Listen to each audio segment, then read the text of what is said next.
หมอยสูงค่ะหมอยสูงพี่ๆน้องๆผู้ปันแห้งข้าวใส่หมะขอมกุ๊กก็ค่ะเมื่อในก็เป็นวันที่13เดือนธันวาคมที่3ปี2025ในตอนรายการเฮาค่ะตอนใดที่อ่อนเอาพี่ๆน้องๆเฮาค่ะมารับชมด้วยข่าวเงาเกี่ยวกับเรื่องเงาลายตั้งพอดตอนแล่นลิ้นไทยกัมพูชาว่าจังหนังไหนค่ะเมื่อวานในก็เลยหันมีข่าวเงาออกมานั่นขนาดเนาะว่าตั้งฝ่ายเจ้าหน้าที่ภูมิพลพ่อนเขาออกมาลัดมาเปิ้นแผ่เมื่อ2-3วันที่ป่นมาในเกี่ยวกับเลยลองหางแฮนโตตันสังว่าเป็นสังมาในก็น่ะคือมันซัมปอเตโตตันเฮ็ดจังได๋คะลองหางแฮนได้แต่ก็ได้เป็นในปื้นดีเหมือนจังหนังนครราชสีมาบุรีรัมย์สุรินทร์อุบลราชธานียโสธรร้อยเอ็ดซึ่งในเนี่ยค่ะก็มีลองหางแฮนบ่ได้เป็นเอ็นแห้งก้นเครื่องใจโคตื้อกูแส่มเสียนเปิงเห็นจังได๋ปยก็มีลองฝึกลองฝึกว่าสังว่าให้ได้นั่นน่ะเนาะนั่นคือมันปอเตะพร้อมโตตันสอนจังหนังว่ามีลองสองมาสีเมียวๆเนี่ยก็ให้มันปอโตตันไว้เฮ็ดจังหนังไหนเนี่ยค่ะ เกี่ยวกับไปลองในคนในพื้นที่เขาได้ก็ลาดว่าเงาลายมันป้อไข่เขี้ยมป้อนนี้นั่นน่ะเนาะเพราะย่ามมาเหลียวในเหี่ยวก็ตั้งฝ่ายกัมพูชาเขาเนี่ยก็เลยมีลองเอาเอ็นแห้งว่าเครื่องกองกลางว่าสังว่าจั่งใดเข้ามาตั้งเหรียญลิ้นเนาะจำตั้งถาดตามเมินชมเฮ็ดให้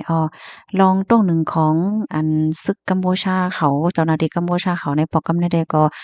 มั่นใจนั่นขนาดเนาะว่า เขามีเยื่องอันจั่งหือเหมือนเขามีเยื่องอันจั่งหือแลเขาใครสื่อถึงจึงหือเฮ็ดให้พี่น้องเฮาค่ะเฮ็ดแลหันป้าลองเหมือนจั่งหนังว่าขุดลุกขุดหลุมไว้ให้แหน่ป้าให้แหน่ค่ะ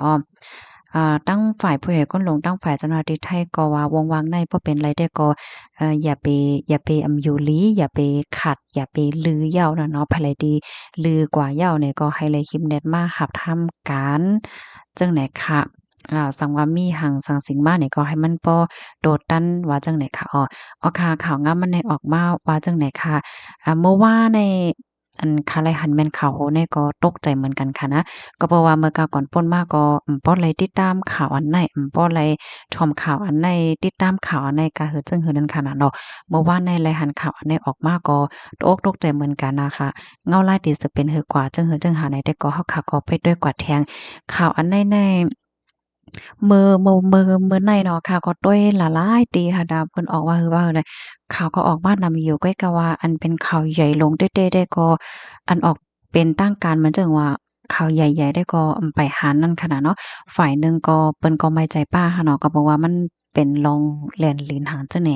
อันนี้ก็เป็นป้อถอนตอนหนึ่งค่ะเนี่ยก็เอามาสืบเปิ้นแผ่เพิ่นให้พี่น้องค่ะไล่คู่จังนั้นโก้ยค่ะเนาะพี่น้องเฮาค่ะมันได้เป็นหือแทงในเฮาก็ไปด้วยกว่าแทงกับในข่าวเนี่ยก็ซ้ำกว่าหาข้อมูลเที่ยงเอาในนะเกี่ยวกับเลยลองถาดตาเมินโทมเนี่ยมันอยู่ไว้ดีไรเป็นจึงหือนั่นค่ะนะเนาะ อันทาดตะเมินโทมได้ค่ะมันเป็นปื้นที่เก่าแก่อันไม่ว่าอยู่ที่ดั้งปะตอนอีสานใต้อยู่ที่จับแหลนลินไทยกัมพูชาเนี่ยค่ะทาตะเมินโทมได้มีว่าอยู่ดีวานหนองคันนาเอิงตาเมียงจิวิงพนมดงรักเจตอนสุรินทร์เป็นปื้นที่แอวแหลเป็นปื้นที่เก่าแก่ในอ้อม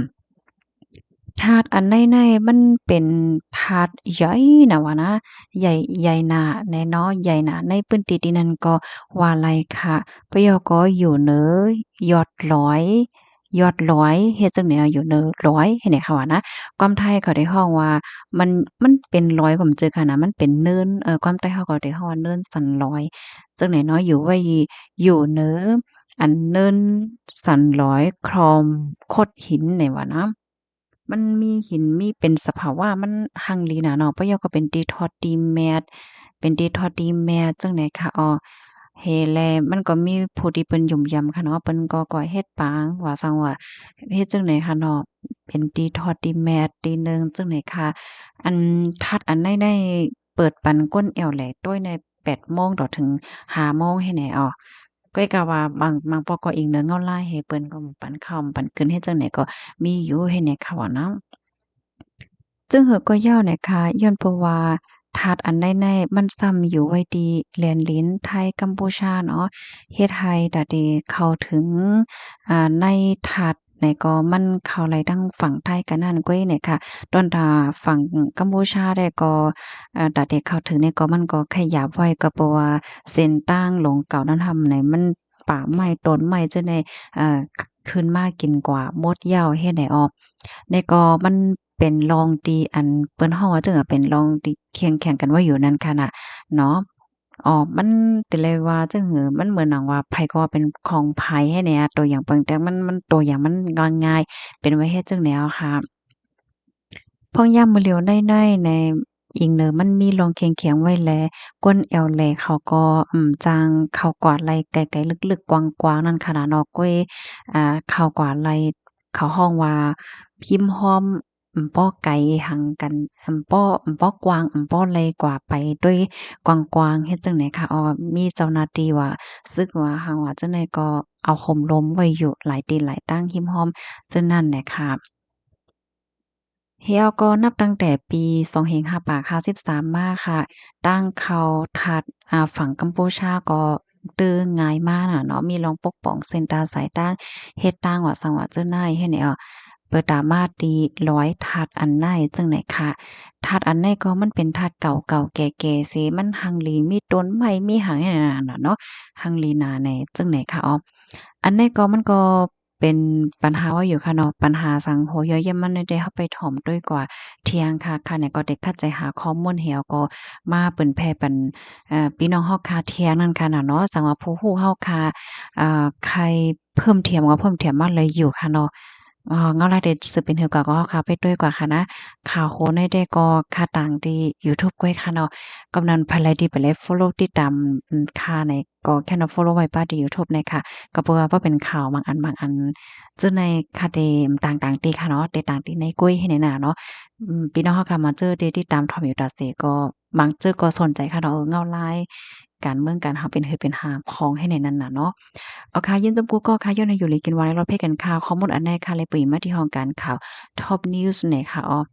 ยินจอมเมียนำข่าวมาส่งค่ะ